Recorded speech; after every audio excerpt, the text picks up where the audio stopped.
सम्माननीय सभाध्यक्ष महोदय तथा माननीय सदस्यज्यूहरू, आर्थिक वर्ष 2080-81 को विनियोजन विधेयकमाथि राष्ट्रिय सभाको बैठकमा छलफलको क्रममा भूमि व्यवस्था, सहकारी तथा गरीबी निवारण मन्त्रालयसँग सम्बन्धित विषयमा सभाका माननीय ज्यूहरूबाट केही जिज्ञासाहरू उठेको पाइन्छ। सो विनियोजन विधेयकको छलफलको क्रममा माननीय गोपाल भट्टराई, माननीय रामचन्द्र राई, माननीय शारदा देवी भट्ट, माननीय महेश कुमार महरा, माननीय अनिता देवकोटा, माननीय नारायण प्रसाद दाहाल, माननीय गोमा देवी तिमल सिन्हा, माननीय सुरेश कुमार आले मगर लगायतका माननीय ज्यूहरूले राष्ट्रिय भूमि आयोग ले गरिरहेको काम कारबाही, भू उपयोग नीति एवं भू उपयोग ऐन नियमावलीको प्रभावकारिता तथा केही सहकारी सञ्चालकहरूको गलत व्यवस्थापनका कारण सहकारीहरूमा सृजित समस्या लगायतका विषयहरूसँग सम्बन्धित प्रश्न एवं जिज्ञासाहरू उठाउनु भएकोले यी र यस्तै विषयहरूको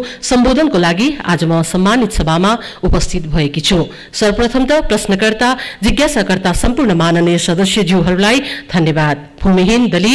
भूमिहीन सुकुम्बासीलाई जग्गा उपलब्ध गराउने तथा अव्यवस्थित बसोबासीलाई व्यवस्थापन गर्ने प्रायोजनका लागि राष्ट्रिय भूमि आयोग गठन आदेश 2078 बमोजिम राष्ट्रिय भूमि आयोग गठन भएको जानकारी माननीय ज्यूहरूलाई अवगतै छ। सो कार्यको लागि प्रस्तावित बजेटको बुँदा नम्बर 125 मा भूमिहीन दलित, सुकुम्बासी एवं अव्यवस्थित बसोबासीहरूको पहिचान संकलन, सत्यापन तथा नाप नक्सा कार्य सम्पन्न गर्ने र आगामी आर्थिक वर्ष 2080-81 मा भूमि आयोग मार्फत 110 वटा स्थानीय तहमा 25,000 भूमिहीनहरूलाई जग्गाधनी दर्ता प्रमाण पूर्जा वितरण गर्ने कार्यक्रम रहेको र सो क्रमशः अन्य पालिकाहरूमा पनि अगाडि बढाइनेछ तथा सबै सुकुम्बासीहरूको समस्या समाधान गरिने बेहोरा माननीयहरू समक्ष निवेदन गर्न चाहन्छु।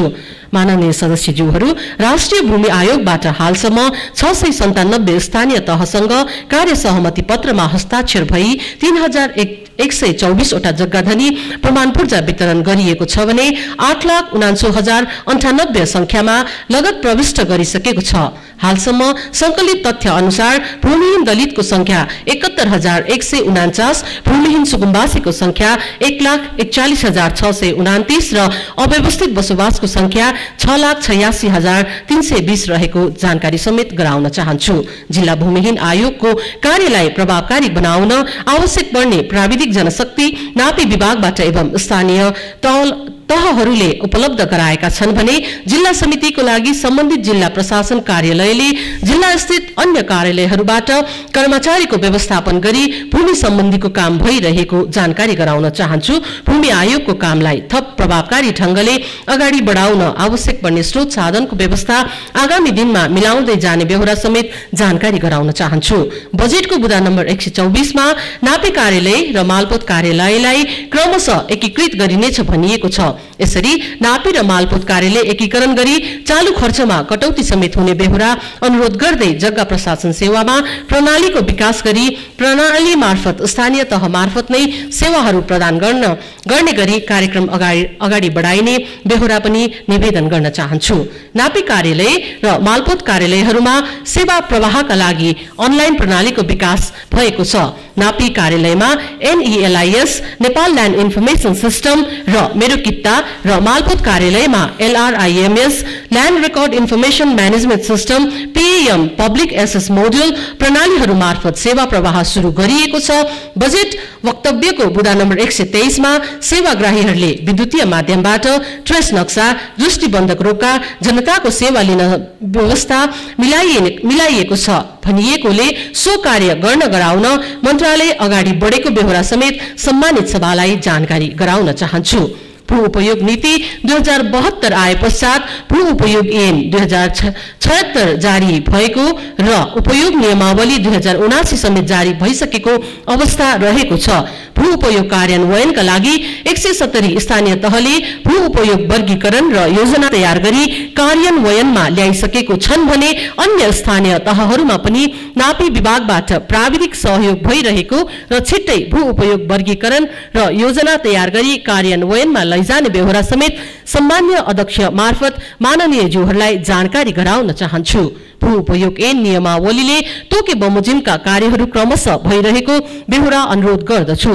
भू उपयोग ऐनमा तोकिएका कार्यहरूलाई उच्च प्राथमिकतामा राखी हाम्रो मन्त्रालयबाट एकीकृत ऐन तर्जुमा गर्ने कार्य भइरहेको र उक्त ऐनमा भूमि बैंक र भूमि बजारका विषयमा कानूनी प्रावधान राखिने र कार्यान्वयनमा लागिने भन्ने कुरामा माननीय ज्यूहरूलाई विश्वास पनि दिलाउन चाहन्छु।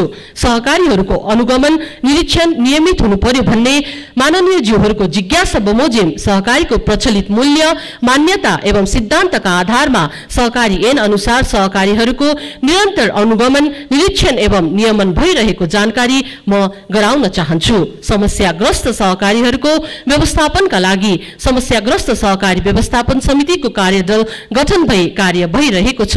हालसम्म 12 वटा समस्याग्रस्त सहकारी मध्ये 2 वटा सहकारीहरूको समस्या समाधान भइसकेको र अरूको हकमा पनि आवश्यक प्रक्रिया अवलम्बन गरी समस्या समाधान गरिने जानकारी पनि गराउन चाहन्छु। बजेट वक्तव्यको बुँदा नम्बर 133 बमोजिम आगामी आर्थिक वर्षमा सहकारी संस्थानहरूको नियमन तथा सुपरिवेक्षणलाई प्रभावकारी बनाउन विशिष्टकृत नियमकीय निकाय स्थापना गरी सञ्चालनमा ल्याइने बेहोरा समेत माननीय ज्यूहरूलाई जानकारी गराउन चाहन्छु। वास्तविक भूमिहीन सुकुम्बासी र अव्यवस्थित बसोबासी कसरी छुट्याउने मापदण्ड तयार होस् भन्ने केही माननीय ज्यूहरूको जिज्ञासा रहेकोमा भूमि सम्बन्धी ऐन 2021 र भूमिहीन दलित भूमिहीन सुकुम्बासी र अव्यवस्थित बसोबासीको लागि लागत संकलन सम्बन्धी कार्यविधि 2078 मा भूमिहीन सुकुम्बासी र अव्यवस्थित बसोबासी छुट्याउने मापदण्ड स्पष्ट रूपमा उल्लेख गरिएको जानकारी म गराउन चाहन्छु। जस अनुसार भूमिहीन सुकुम्बासी भन्नाले नेपाल राज्यभित्र आफ्नो वा आफ्नो परिवारको स्वामित्वमा जग्गा नभएको र आफ्नो वा आफ्नो परिवारको आय आर्जन स्रोत वा प्रयासबाट जग्गाको प्रबन्ध गर्न असमर्थ व्यक्ति सम्झिनु पर्दछ र सो शब्दले निजप्रति आश्रित परिवारको सदस्य समेतलाई जनाउनेछ भनी उल्लेख गरिएको पनि छ। अव्यवस्थित बसोबासी भन्नाले सरकारी एलानी प्रति वा सरकारी अभिलेखमा वन जनिएको भए तापनि लामो समयदेखि आवाद कोमोद गरी घर टहरा बनाई बसोबास गरेको भूमि सम्बन्धी ऐन 2021 को दफा 52 ग को उपदफा 3 को आधारमा वर्गीकरण गरिएको व्यक्तिलाई सम्झिनु पर्दछ र सो शब्दले निज प्रति आश्रित परिवारका सदस्य समेतलाई जनाउँछ भने उल्लेख पनि गरिएको जानकारी गराउन चाहन्छु। त्यसैगरी सहकारी ठगी गर्नेलाई जाँचबुझ हुनु पर्यो भन्ने जिज्ञासाको सम्बन्धमा सहकारी ठगी गर्नेलाई प्रचलित कानून बमोजिम जाँचबुझ गरी कारबाहीको प्रक्रिया अगाडि बढाइरहेको बेहोरा अनुरोध गर्न चाहन्छु।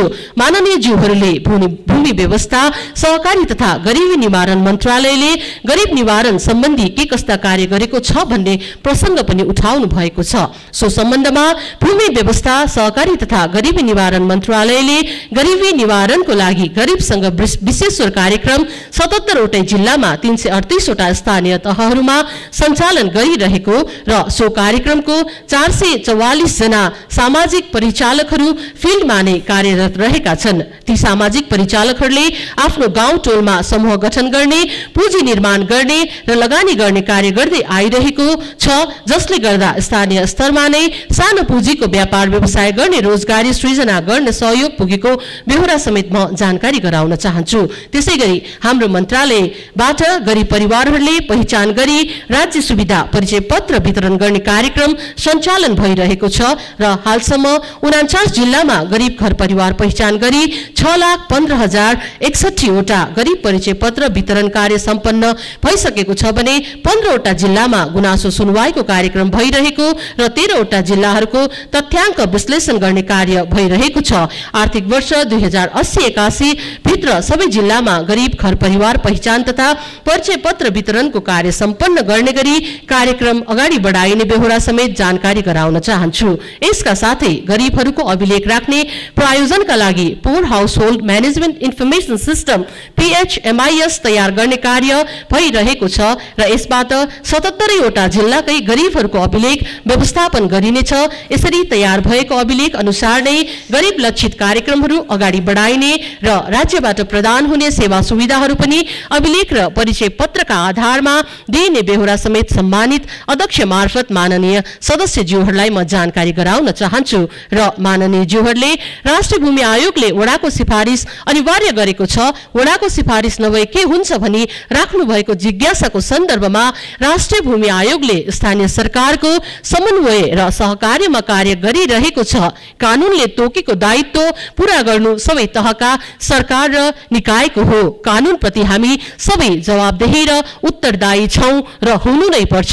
भूमिहीन दलित सुकुम्बासी र अव्यवस्थित बसोबासीको व्यवस्थापनका लागि कानूनले तोकेको प्रक्रिया पुर्याएर समस्या समाधान गरिने बेहोरा समेत सभा समक्ष जानकारी गराउन चाहन्छु र अन्त्यमा पुनः एकपटक गम्भीर विषयमा छलफलको क्रममा जिज्ञासा प्रश्न राख्नु भएकोमा सम्पूर्ण माननीय ज्यूहरूलाई धन्यवाद दिन चाहन्छु।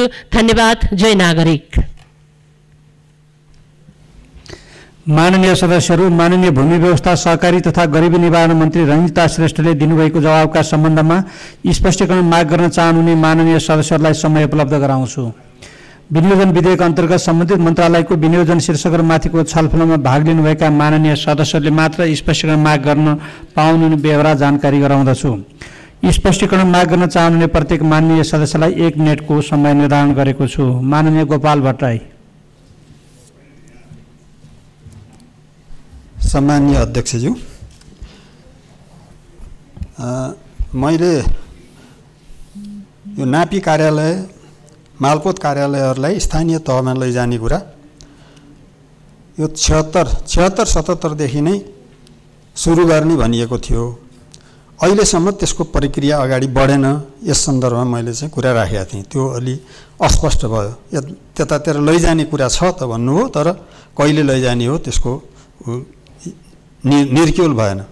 अर्को यो भूमि व्यवस्था के अरे सुकुम्बासी भूमिहीनहरूलाई भूमि उपलब्ध गराउने कुरा अहिले 25,000लाई दिने भनिया रहेछ।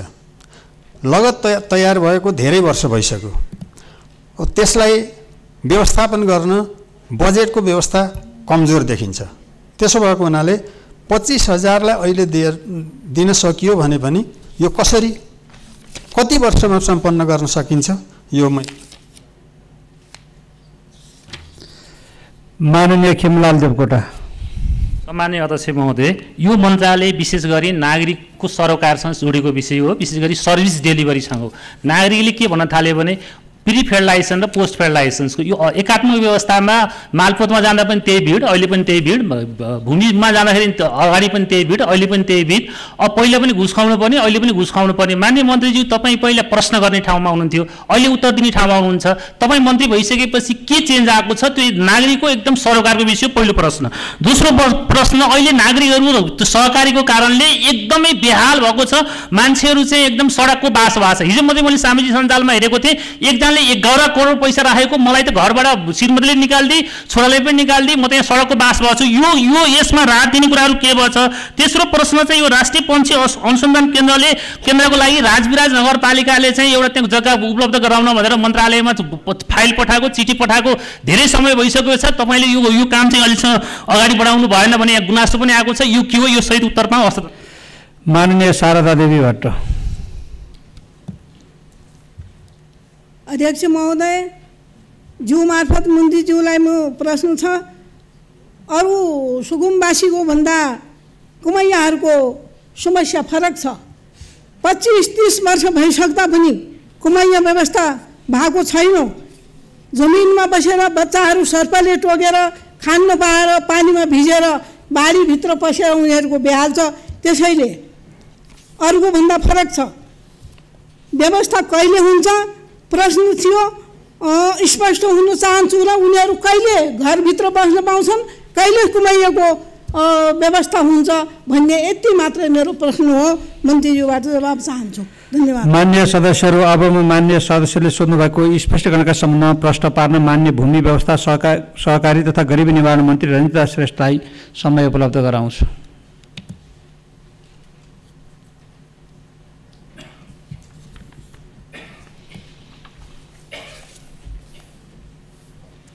सम्माननीय अध्यक्षज्यू, म पुनः प्रश्नकर्ता जिज्ञासाकर्ता माननीयज्यूहरूलाई धन्यवाद दिन चाहन्छु यो कन्सर्नको लागि। र मैले अघि नै पनि भनिहालेँ माननीय सदस्यज्यू, हामी यस विषयमा एकदमै गम्भीर रहेका छौँ। म पनि एकदम गम्भीर रहेको छु र हाम्रो मन्त्रालय पनि एकदमै गम्भीर रहेको छ। यहाँहरूले उठाउनुभएका प्रश्न, यहाँहरूले उठाउनुभएका जिज्ञासाहरूमा हामी छलफल गरेर छिटै नै समस्याको समाधान गर्नेछु भनेर पनि म जानकारी गराउन चाहन्छु। धन्यवाद। माननीय सदस्यहरू, भूमि व्यवस्था, सहकारी तथा गरिबी निर्माण मन्त्रालय सम्बन्धी विनियोजन शीर्षकमाथिको छलफल यही समाप्त हुन्छ।